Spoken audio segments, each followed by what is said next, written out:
Well, Doris Day and Rock Hudson in the late 50s and the early 60s, they made this series of sex comedies. They call them bedroom comedies. And Rock Hudson, you know, my parents knew Rock Hudson was gay, but you know, the movie magazines of the day would always have rumors about Rock Hudson and Liberace and Tab Hunter, all these gay people that denied they were gay. They said they weren't. They would sue the magazines that told. But Rock Hudson in those sex comedies, he would always play. He would play a straight man pretending to be gay in order to get Doris Day's attention somehow. And if you ever get a chance to see the whole movie Pillow Talk that scene is from, it's hilarious. It's one of the funniest movies you'll ever see.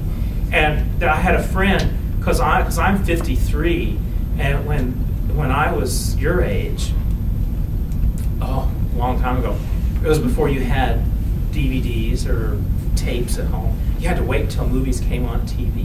And I had this friend who was gay, and he and I were out to each other in high school.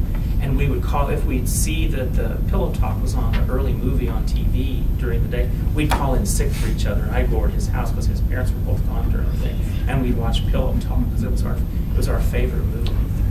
But Rock Hudson was gay in real life, and you know, he died of AIDS in 1985. And Liberace died of AIDS in 1987, and those were high-profile people from Hollywood. But you know, Doris Day, to this day, Doris Day says she didn't know Rock Hudson was gay. Whatever.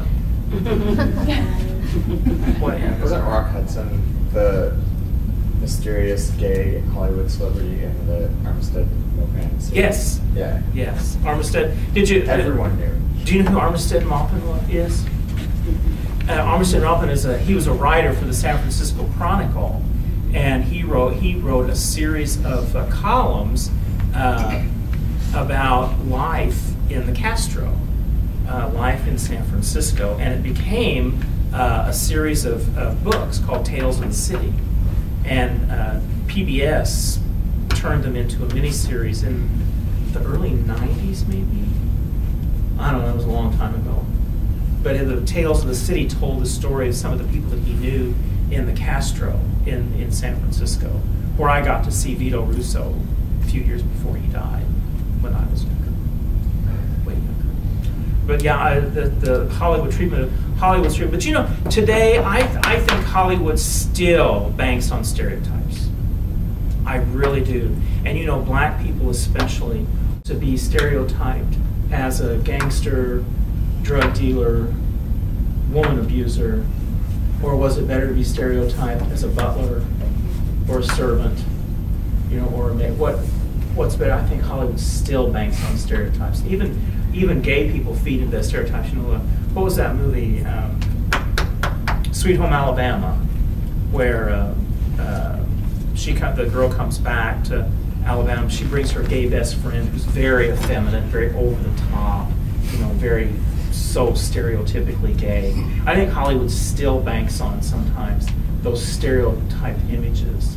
But it was because Vito Russo and Jeffrey Epstein and Lily Tomlin and Whoopi Goldberg and all those people that were friends of Vito Russo, when he wrote that book, they formed an organization called GLAAD, the Gay and Lesbian Association for Anti-Defamation. And GLAAD, every year they have a big banquet and they give awards for, you know, for people who portray gay and lesbian characters. And you know, now we've included that transgender. You know, you had Trans America, and trans characters are the new kind of groundbreaking thing in movies today, are the trans people. And we have a group in Evansville of transgender students that I work with. They started their own little organization, and they called me because they said, we want to have movie night. Get us some movies. So okay, I'm trying to find some. Transamerica was the only one I knew, but there's a whole genre of films out there about transgender characters. So it's kind of this new thing.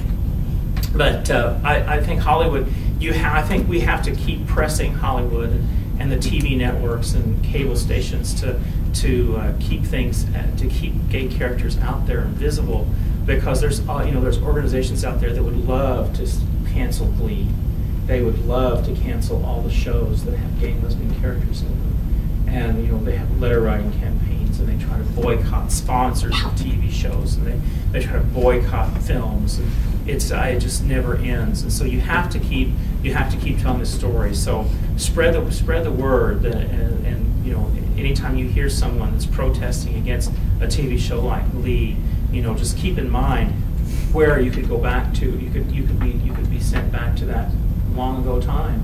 Any moment we could lose what we have. And it's very sad. That's why I say it's like Judaism. You have to keep telling the story.